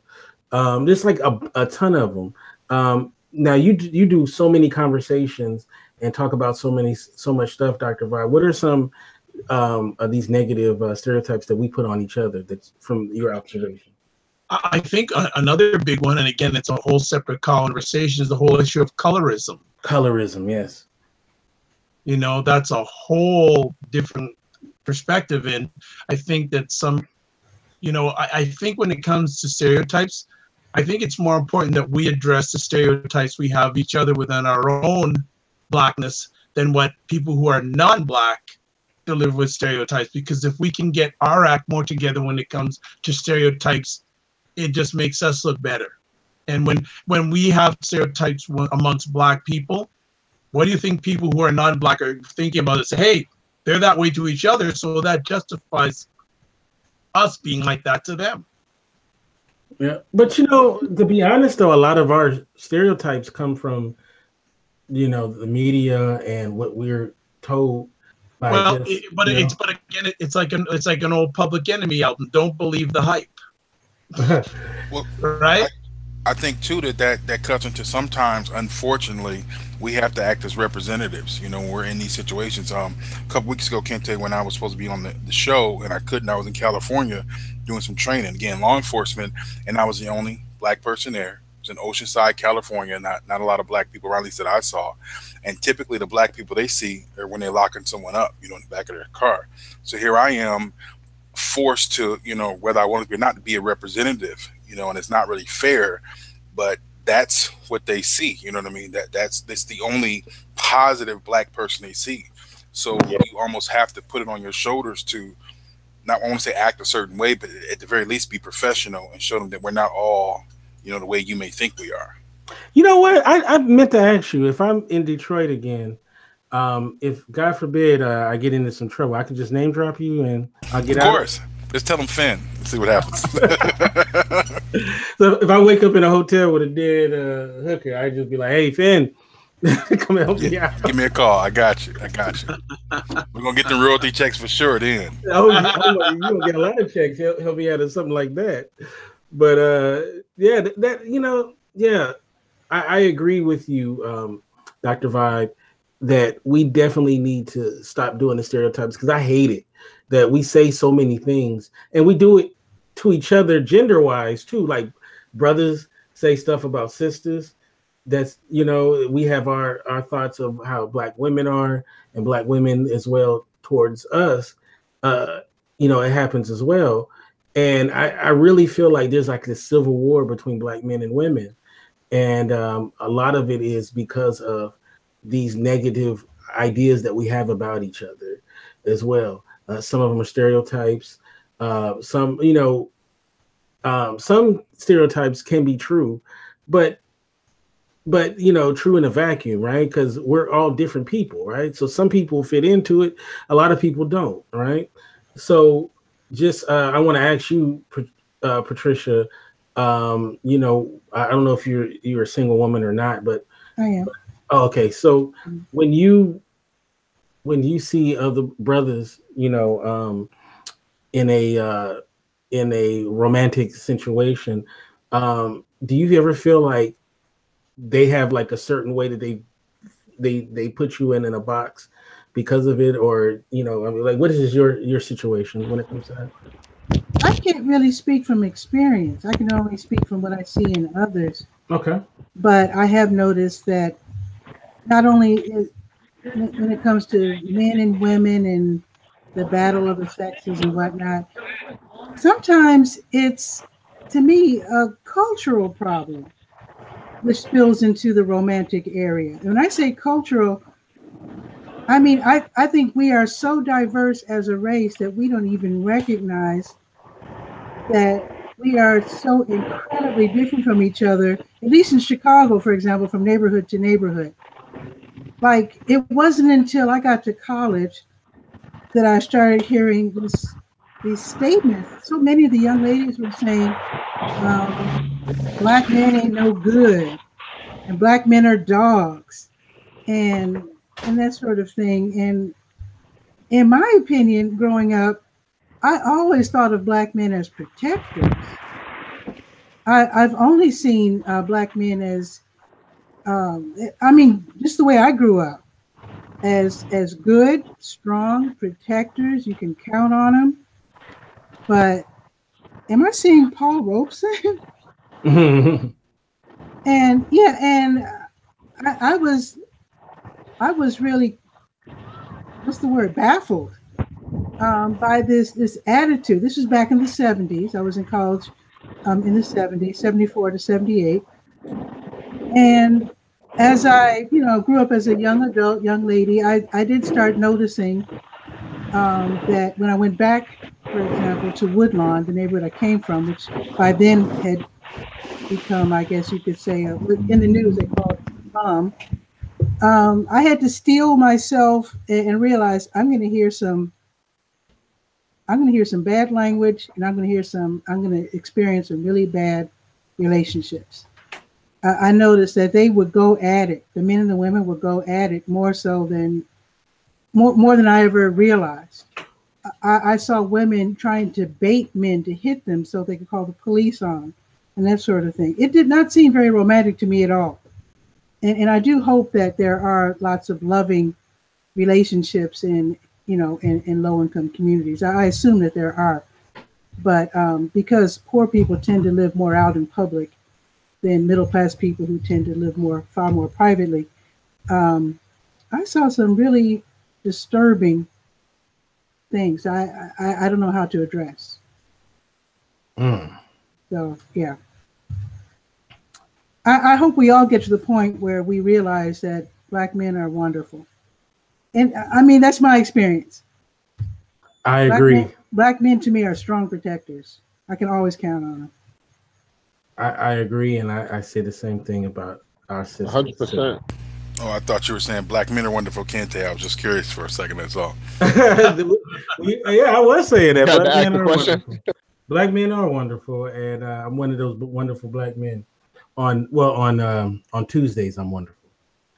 So let me ask you, now this isn't necessarily a racial thing, but just as a man, do you think first of all, would you guys consider the men on this panel, would you guys consider yourselves nice guys? Yes. Yes. No. I'm situationally nice. It really depends on the environment. No. The distinction is there's an important distinction. You got nice guys and you got good guys. Mm-hmm. A good guy, doesn't want to hurt anyone else, but wants to live his life the way he wants to live it. And, he's living in a righteous and honest way. Nice guys can be problematic. Like most of your stalkers and serial killers, these guys are nice guys. They're not very good with women, because the nice guy just wants to please whoever is in the room. He wants to please his boss. He wants to please his colleagues. He wants to please the girl he likes. He's not doing what he wants. He's just being nice. And that's why that's why the whole nice guys finish last happens, because when you're being just nice, you're just trying to please everybody else. And people don't like that. If you're being good, then you're not harming people. You're standing up for, you're not going to let anybody beat up an old lady in the street. You're a good guy, but a nice guy is a different thing. That's really good. That's how it's. I used to think they were synonymous. You just changed my mind. You know what? I have to think about that. Yeah, that's pretty good. Yeah. So let me reframe this then for all the men on the panel. Are you a nice guy? Are you a good guy? Or are you an asshole? I'm definitely an asshole. Definitely. I'm like all three, but like Finn said earlier, I really do believe in certain situations where you have to be the nice guy, and you have to be the good guy, then you got to be the hero, and then you got to be the asshole. I was gonna say, especially again, me in law enforcement, I can't be the nice guy, the good guy all the time. I have to be that asshole. It depends on the situation. Okay, so how does that being a good guy or an asshole or a nice guy, how do you think that's perceived coming from you as a man? I never think about how it's perceived, and especially when what I do. Sometimes you have to be the asshole and be stern and say, look, this is the way it is. This is the way it has to go. I'm the boss. If you don't like it, you know what the door is. You can't care about how they perceive it, as long as it's not illegal or something like that. You really can't, because then you're going to start to rethink. Oh, did I make the right decision? Does it go against my morals? When you got to go with that gut feeling. Then sometimes it's like, okay, even though I know you did something wrong, God said give you grace. Right, that's the good guy, and you let that slide, and you say, okay, make it up next time. This is the nice guy. It's like, okay, I'm gonna hold the door because it's a lady behind me. But it's all different. I don't care what you think about it. It just has some stuff just has to happen. It has to be. It's funny. I often say this. I'd rather be perceived as an asshole than a nice guy. I don't like the nice guy tag. I think it's a terrible tag to get put on you as a dude. I like the good guy. I like good guy. He's a good, solid dude. He's I'd rather have that tag put on you. So I'm gonna start using that now. I'm totally stealing that. I can tell. You're welcome, America. I can tell what you're saying, that you like, the company of women. That's right.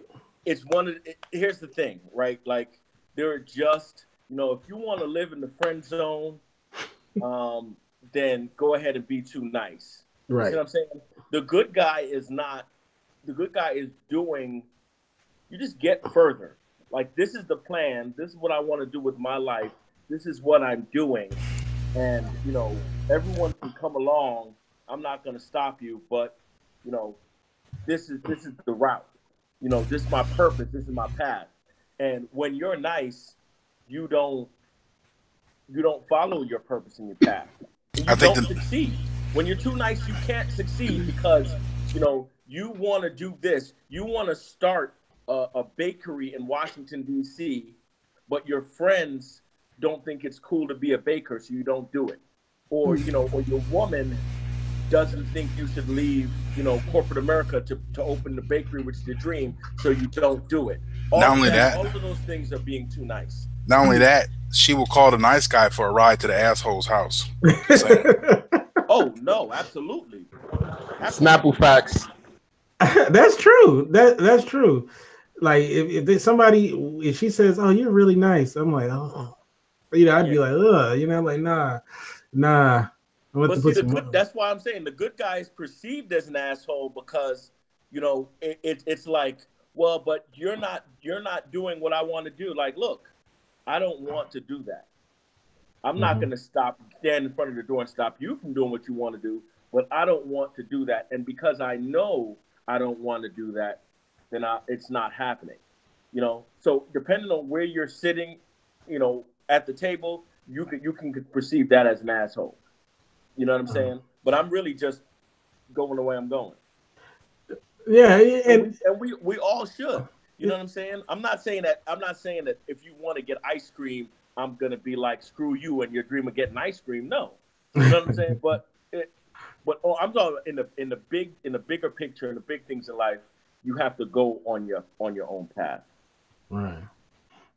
Yeah, I that whole nice guy thing is one of the worst, and I always, a lot of women will debate me about that, and it's totally true. Very few. Now I believe Patricia though. Humans don't always say, in conversations like this, humans say what they mean, and I feel, you know,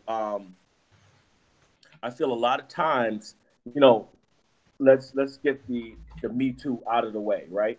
No means no at any point. However, not but. When you say but, you don't mean anything you said before that.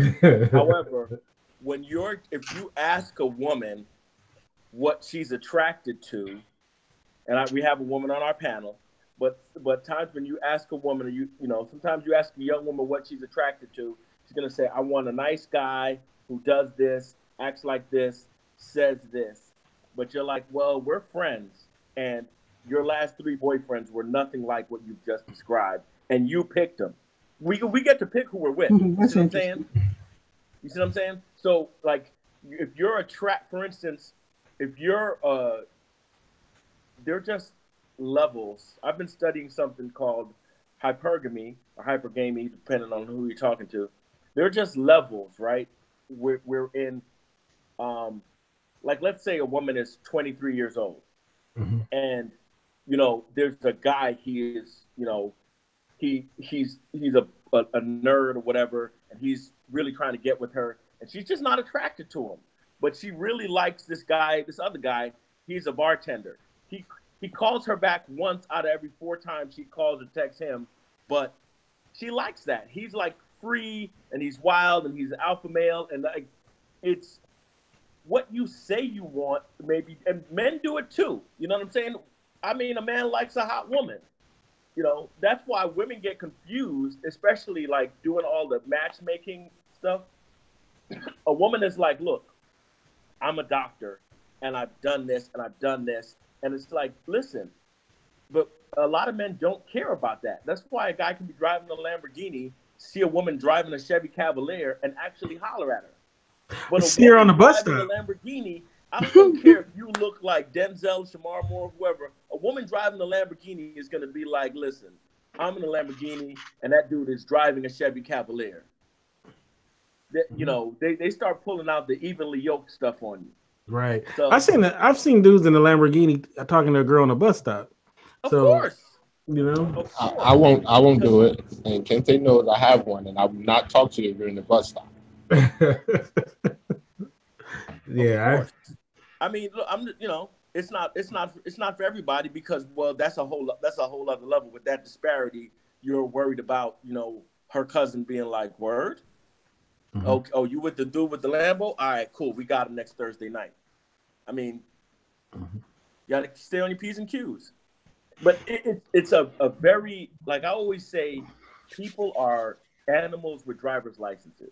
Like you can figure out, if you know enough about human nature, you can figure out what's gonna happen. You know what I'm saying? Like the reason why James Bond gets the girl is because he knows he's gonna get the girl. He's seen this movie before, and he knows he's James Bond. You know what I'm saying? Like, if you act like it's impossible in anything in life, if you don't, I think it was Henry Ford who said, whether you think you can or you think you cannot, you're right. That's right. That's what it is. I like that. Yeah, you gotta know. You got to see it in your mind's eye before it happens, right?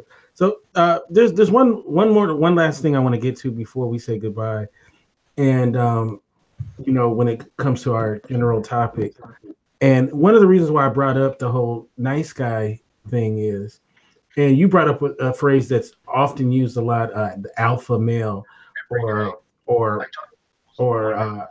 extremely masculine is. The question I have for the fellas, and also I have for Patricia, there's an idea that sometimes that a black dude who is hyper masculine, whatever that is, or who's very macho or whatever, or shows alpha male tendencies, might have to dial it back when it comes to the work situation or whatnot. It's funny though, in a relationship, there's one expectation, but maybe in corporate America or in your field, being that alpha male, that brother, super masculine, just a real alpha personality. A lot of times you go to a lot of businesses and you don't see those brothers working. You see the Metro brother, or you see the guy who's, very effeminate or maybe homosexual. Sometimes it's almost like they're trying to weed out that model. They're trying to discontinue that model when it comes to brothers. And I wonder, because you guys are all, Erin has his own business, Finn works in law enforcement, Dr. Vibe does his thing, and you as well, Brooklyn. Do you ever? I'm gonna start off with Brooklyn first, and then I'm gonna end it with Patricia, but ask you the same question a different way. Do you guys ever feel like your alpha male tendencies need to be turned down in order to be successful in your businesses, or do you feel like, or do you turn it up and just rock with it? I feel like you can't turn it down. I can't turn it down because the alpha male is very the term is misused and misunderstood. It just it simply means the leader at that time. Like that's why it's not always the biggest wolf, or it's not always the biggest person or the smartest person or the strongest person. It's just the person who is the leader at that time. And often that leadership, done properly, that leadership should be the person who makes sure everybody's okay, the person with the most empathy. That's supposed to be the alpha male. The way that it's, the way in modern society we talk about it, it's just the big jock who's going to beat you up if you don't comply. It's the bully. That's not a true alpha male, because that's like a one-dimensional aspect. The alpha male is just the person who is, trusted to lead the group right now. That usually becomes pretty obvious pretty quickly. But I think that, and there's alpha in each sex. There's alpha male and alpha female, and in some places in the animal kingdom, the alpha is usually the woman or the female of the species. So if I think about when you're the alpha, you need to do that. Like, you get the most success, when you're the alpha and you're in charge. You know what I'm saying? It's like, hey, this is what we're doing today, and this is how we're doing it. I'll hear what you're saying, but this is how we have to go. And I think it's helpful. And when people turn it down, I feel like they turn it down to their detriment, in my personal opinion. That's very on point. Very on point. So, I mean, what about you? You're in law enforcement. You know, do you can you be the real Finn, that asshole that you were just talking about, or are you like a cute and cuddlier version of yourself? Well, I think like he said, it's almost situational. You know, actually I work in crime scenes, particularly. So when I get to a crime scene and it's my scene, then yeah, I'm alpha male. I'm going to tell you what's up, what we're going to do. However, I think what people don't get is just because I'm alpha doesn't mean I can't take a suggestion or I can't consult you about, you know, what do you think, whatever. Ultimately, the final decision is mine, but I can come to you and say, hey, what do you think, or what's a second opinion or so. So I think in that particular situation, I definitely take charge, because again, when it all falls back, it's on me, and I can't go to court saying, well, you know, she said we should do this or whatever. So you have to actually, you can consult others, but you have to actually make the final decision. You know, I this is so off the subject, and I've always wanted to ask you this, Finn. As a guy who dates and stuff, do you ever use the purple light to see if your woman's been cheating? No, I don't do that. I use the handcuffs though. The handcuffs come in. You know, that might be a useful tool to have, you know, in your toolbox. That was real wild, Kente. I don't know what type of life you living, but that was real wild. Right? Hey, you know, he got the you know, he does the little Dexter thing. I wasn't gonna say it, but he said it. He does the Dexter thing, or the CSI. Well, not the killing serial killer part. I was gonna say thank you for making that clear. Okay. Let me clear. Well, let's say CSI. That's better than Dexter. He was a whole other thing. Okay, what about you, Dr. Vibe? And then we'll end with Erin, and then I want to ask Patricia a question, and we'll close it out. Dr. Vibe, in your field, you said you work with a lot of brothers, Black people, so you wouldn't have to, but I imagine throughout your career, you've maybe had to. Are you the guy that you are? Because you do have a very, you know, an alpha personality. You're, you know, have you ever felt like that, you know, it might be too much, or we, you know, because there's this phrase that I hear a lot attributed to us is, I feel threatened, you know, especially because we're tall, you know, we're all tall guys, big guys. You know, I feel threatened. So do you ever feel like, okay, maybe I shouldn't come on so strong or whatnot, or which is naturally you? Or do you just like, I'm Dr. Vibe, this is what I am, and if they can't deal with it, tough? Well, for me, it's an interesting phase, as the other gentlemen were sharing there about alpha male. I think alpha male doesn't always have to be the one in the front of the line, because sometimes you can be an alpha male when you give people power and let them grow. So, so I think being an alpha male, for me, and I can only speak from my experience, depends on the situation I'm in. Like, I have to mentor a lot of different men, Black men. The alpha male I am with a 17-year-old male who's just had twins is different than a 40-year-old man who's had children. So this, again, it's another stereotype. A lot of people, when they think of alpha men, they think of strong, powerful, assertive. I'm not like that. I shape my alpha maleness to the situation that I'm in. At the end of the day, I want the same results in those interactions, that the man of color is better at the end than where he started. So for me, it's I look at the situation and adjust the way I approach the situation based on evaluate experience of others, and where that other person is at. So that's how I show my alpha maleness in different situations. It's not always the same. It's based on those different factors. And also, you could try to be an alpha male and that person may just push back. So that ain't happening. Right, yeah, that happens. Yeah, so you've really got to have a gauge of the situation. And a lot of times when I'm dealing with these brothers, the most important thing I have them to do when they first meet is tell me your story. And then when I hear their story, that's when I can activate the different characteristics of my alpha maleness to help them get to that next step. Yeah, alpha means passing the lead sometimes too. That's right, exactly. So, you know, one of the things I always remember is many years ago I'm a college basketball head in the United States. There's a coach named Mike Krzyzewski of the Duke Blue Devils. I remember many years ago. Yeah, once in a while, he's a little bit successful. That's in my town, by the way. Pardon me?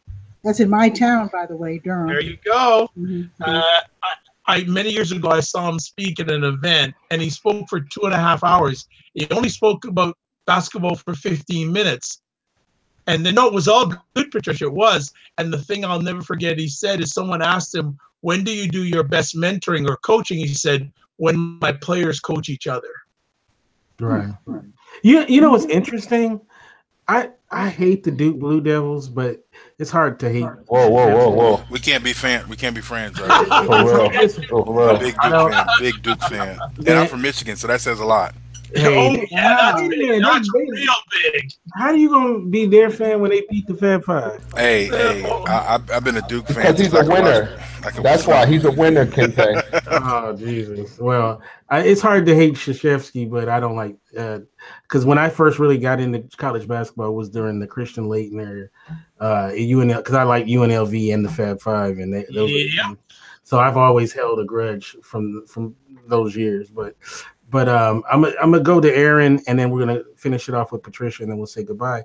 Erin, now you went from the basketball court and the football field to the boardroom, so it's a different environment. So was there anything that you took from what you learned from athletics into the boardroom, or did you just say you just scrapped it and just went another way? Yeah, I took a few things. Like everybody has a position, everybody has a role. Everyone can't be alpha, can't be the leader. And a lot of times some people don't want to be the leader, but a leader is always needed. So why not me? And like Dr. Bob said, I don't know if I dial it back, but I always tell people, don't come to me with a problem, come with a plan. Like, I'm open to your suggestion. At the end of the day, I'm going to make what I think is the best decision about how to go about things, but I'm open to suggestions. I'm open to dialogue. As long as you come with that plan. If you come with a problem, well, you're just going to have to do what I think's best at that time. But I don't think leadership is, well, I don't think it's transferable really, because you could be a leader in one thing, and then when you go to another setting, you got to take the back seat. But you're known as that alpha male, that dominant person. But you go outside into the corporate world, and you got to play a whole different role than what you thought was going to happen. Mm-hmm. What was the last part of? Well, what was the first question you asked, so I can answer that? Just the idea of you're 6'4", former football player. You have an intimidating presence to many, I'm sure. And are you conscious of that? Because some people use that as their hook to get things done. The way that they're perceived physically. So do you use that as like, okay, that's maybe I can use that as an advantage and get some stuff done? Or is that something that do you take the Shaq approach where I'm like, I want to show everybody I'm this cool guy that, you don't need to be afraid? No, well, if you're afraid of me, that's your fault. I'm not giving off that vibe to where you have to be afraid of me. Like, I'm not, what you think about me really isn't none of my business. So if you're afraid, that's on you. But I'm not necessarily giving off that vibe either. That's just you look at me and see me as something that I'm not. I can't do anything about that. I'm not obligated to your insecurities. Yeah, I'm really not. But I will say, we all should be able to read personalities and read people. If I see that might be my end, I'm going to take it. Mm-hmm. Now, that goes back to the part about being an asshole. I don't know if it's being an asshole or not, but I am about getting the job done. So if that's what it's going to take, I'm going to use it, and I'm not going to feel bad about it. That's your fault, not my fault. You should have asserted yourself different. You should have made me call you Mr. instead of just giving me your first name. Because I'm going to make you, when I introduce you to me, it is Mr. Goins, not Erin, because we're not on a first name basis. That changes everything. Mm-hmm. Mr. Goins, I love it. And last but definitely not least, Patricia. The question I have is, we talked about some brothers feeling a need to dial back their alpha maleness or their masculinity in some cases, you know, in order to get ahead in the world. Speak to the, you know, there's this, we going back to the first question I posed is the spicy thing. The you know, sisters are spicy. They're attitude driven and stuff like that. What would you say to someone who is a sister who is in a one of those fields, as far as, you know, to take an alpha position? Because, you know, sometimes you know, women need to take an alpha position when it comes to the boardroom or whatever it is. But this idea of, and it's not just in women in general too, this idea of, you know, you can be an alpha woman, you know, in a work environment, but also keep, you know, your femininity, as well as the perceptions that might be, you know, negative about a woman doing that, specifically a sister. Well, I can speak to both the female and male aspect of alpha from my observations. Now, I'm 62, and I've been wondering what happened to the bad boys and what happened to the alpha people. And I have a feeling that once you get in my age group, I'm just guessing, it seems that people mellow out. I don't see in my age group alpha personalities, at least strong alpha personalities of the female or male gender, because it seems to me leaders who are as old as I am have learned how to navigate through life and have had, you know, if they've been blessed with families, that's beautiful. And they've learned to give and take, and they've learned to share, and they've learned to use their skills. They've learned to navigate the racial thing. And so I have, now I can't speak to, I can't give any advice to young people except be yourself, and don't, I always like to tell young people not to accept the small world that people want to confine them to. I noticed that Black people in general, not just Blacks, whites too, Hispanics, all kinds of people, sometimes I guess maybe it's trying to conform, or maybe they're trying to please people. But my thing is, don't be afraid to learn something that's outside of the norm. Don't be afraid to go a bit farther. Don't be afraid to ignore the stereotype and dispense with it completely and go your own way.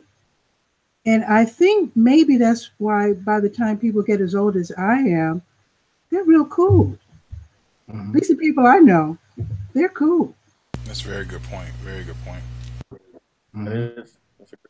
Excellent. I want to take a moment to thank you guys so much. This panel was awesome. Thank you very much. And, I think there was a lot of great points that were made. And hopefully the solution is just be yourself, be who you are, be true to yourself, and you can't go wrong with that. And if people don't like it or can't deal with you, that's their problem. You know, like, I don't worry about it. Like the whole eating watermelon, you know, thing, or the whatever it is that people perceive it is, you know, I don't worry about that kind of stuff. I just be me, you know, because I think sometimes a lot of brothers and sisters, they I want to show how intellectual I am, you know, or I want to show that I'm smart, or I don't know if you ever seen this one where a Black person goes into like a store and they feel like they're being followed around. So they'll make a point to buy something from the store just to say, I got money. And I'm like, I don't do that. Like, that's going to make me not buy, you know what I'm saying? Like, if anything, you're not getting my money and treat me like crap. So, and that's, to me, that's kind of an insecurity. Like, oh, I'm going to show people that can't stand me that I can give them money. Like, what is that? What's the whole purpose of that? So, but it's something that we all got to, live through. This, every group has their own stereotypes that negatively and positively affect them, and definitely we do. And it goes back a long time. And in one discussion, we're not going to solve anything, but it's an entertainment show, so hopefully people found this entertaining. Now, I want to go back to you, Patricia. How can people get you on social media? Tell us about your program and your website and how we can get to it. Okay. Well, the Durham Skywriter is actually an online newspaper for people who love Durham, North Carolina, or who live in Durham, North Carolina. You can find it at durhamskywriter.com. Now, my show, TV Skywriter, which is done usually on Sundays, 7 p.m. Eastern, not always, because I talk to people literally from around the world. But most of my views are replays. Most people don't drop everything and say, oh my God, Pat's on the air. So I appreciate that. Actually, all you have to do is go to YouTube and just type TV Skywriter, and my channel will show up. My channel name is my full name, Patricia Amery. And if you'd like to be a guest, because all the people on this show, I hope all of you get to be my guests. All of you are so wonderful, fascinating people, seriously. So if anyone wants to come on the show, I could easily be connected to by Twitter at Durham Skywriter. All right. And, anytime you want me, or I'm sure, I don't want to speak for the panel, but I'm sure them as well. Be more than welcome to come aboard. Just let me know. Anytime. Awesome. Definitely. Yes. I never miss an opportunity to chop it up with you, Patricia. So, all right. So, Finn. Thank you so much. How can people get in contact with you? I don't think you use Twitter much. Yeah. I don't know how to use Twitter. I'll be honest. I'm old. I tried. I don't know. But I'm on Facebook all the time. It's Christian Wren. That's Christian RENN on Facebook. By all means, catch me up. As well as uglyradio.com. That's UGLEE radio.com. By all means, tune us in. We're 24/7 nonstop entertainment. Now I gotta say something. I'm in the 90s hip hop. So do you have any 90s hip hop in your rotation? Oh, by all means. The 90s is my favorite genre. I mean, I could do 90s for 6-7 hours straight. So I love check the 90s. you out.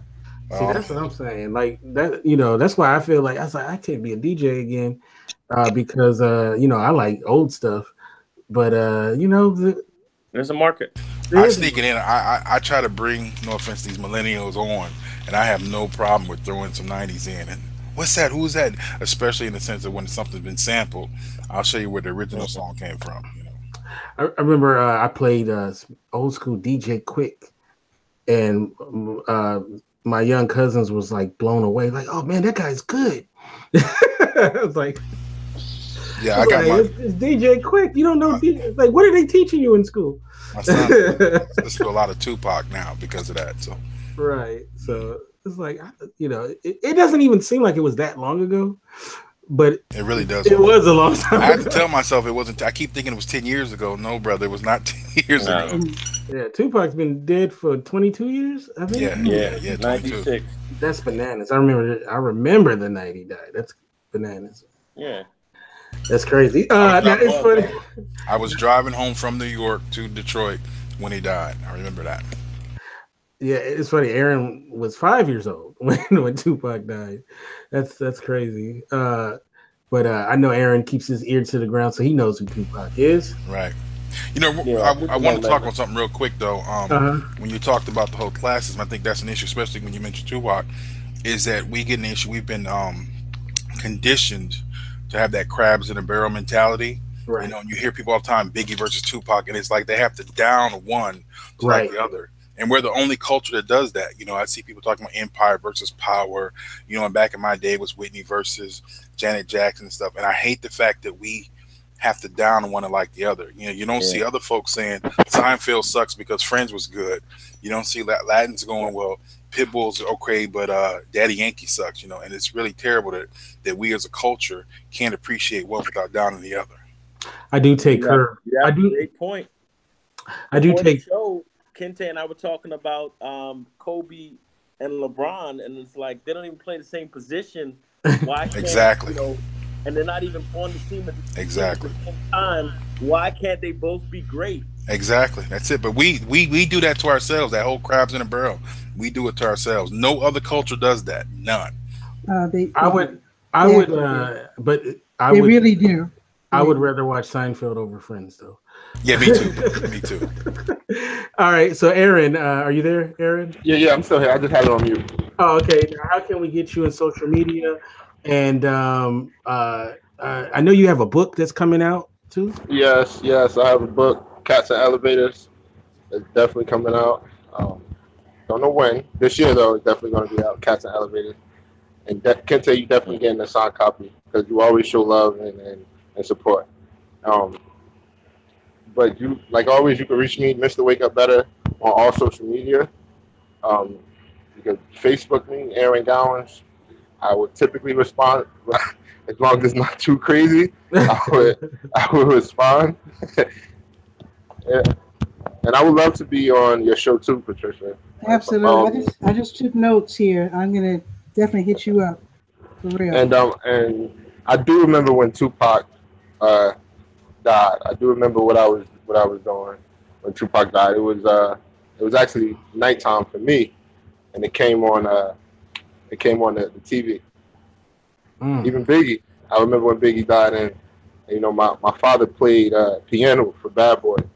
So he was running around the house saying, "What are we going to do now? What are we going to do now?"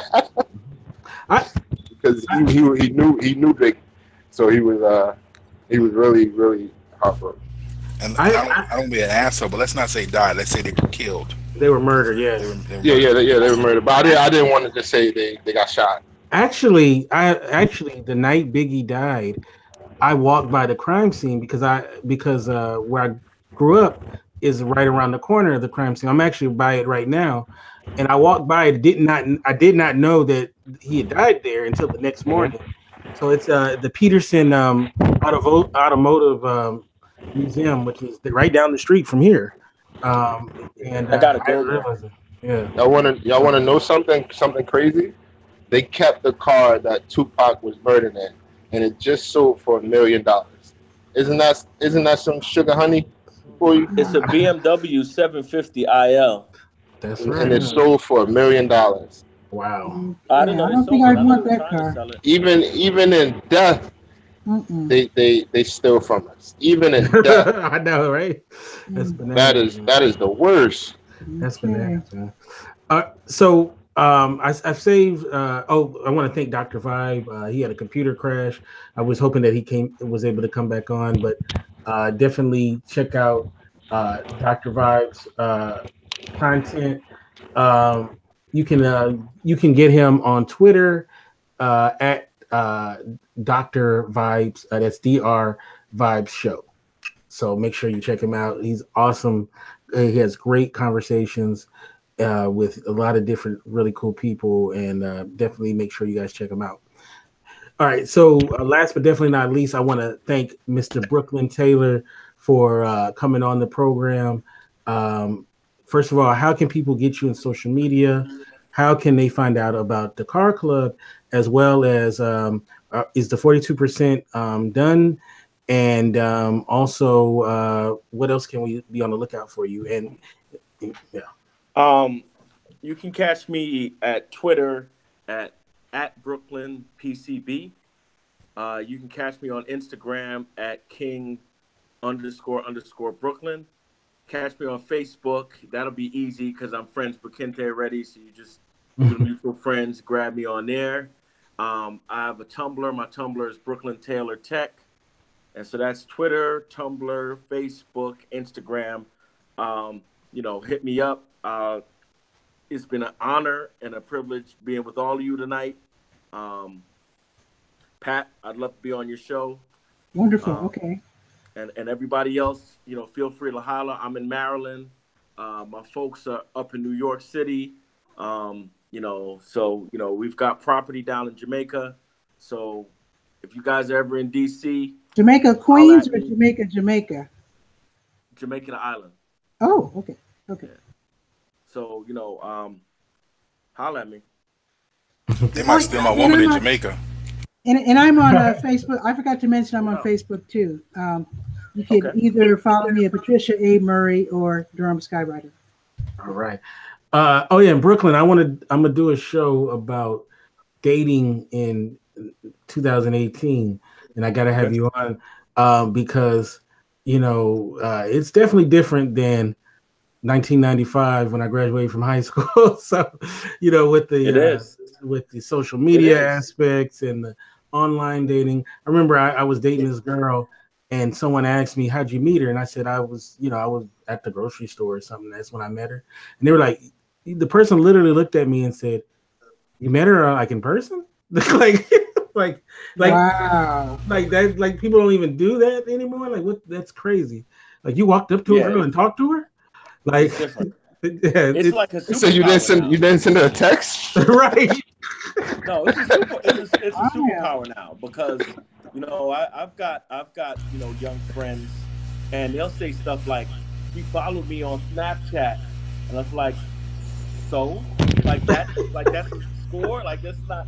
You used to be in the mall, get a number and hook up a date for later or go on an instant date, and it was like it was a good thing because you actually did something. Now like a girl likes you in your photos and you know you supercharge. I'm like, that's not a result. Like nothing happens now. And a married woman could like your photo. I mean, right. Oh, I forgot to plug BMW Car Club of America.org is where you can find the BMW stuff. My chapter is National Capital Chapter. That's DC, Maryland, Virginia. That's NCC, BMWCCA.org. You don't have to own a BMW to join the BMW Car Club of America. That was my next question. Like says like I got a gremlin below my pay grade. I work for the city of Detroit. I can't afford a BMW. I got a I got a gremlin. Does that count? I have a Kia. No, I don't have a gremlin. But, all right, you could get me at Kente. We actually, my family did have one back in the day. But but you can get me at Kente F on Twitter. You can go to our website, indyradio.org. That's indyradio.org. Like I said, our next program will be about dating in 2018, and we need to give some advice to. Sure, I would say the youngins, but shoot, there's old cats like me that needs to know how to navigate these waters. So definitely, I like to bend your ear as well as the rest of the people who comes on the show to talk about this dating in 2018. So let me know, man. Anything for you, I'm there. That's what's up, man. All right, so you guys have a great rest of your week. God bless, and we'll see you next time right here on Thank you. Have a great night. Thank you. Appreciate you. Thank you.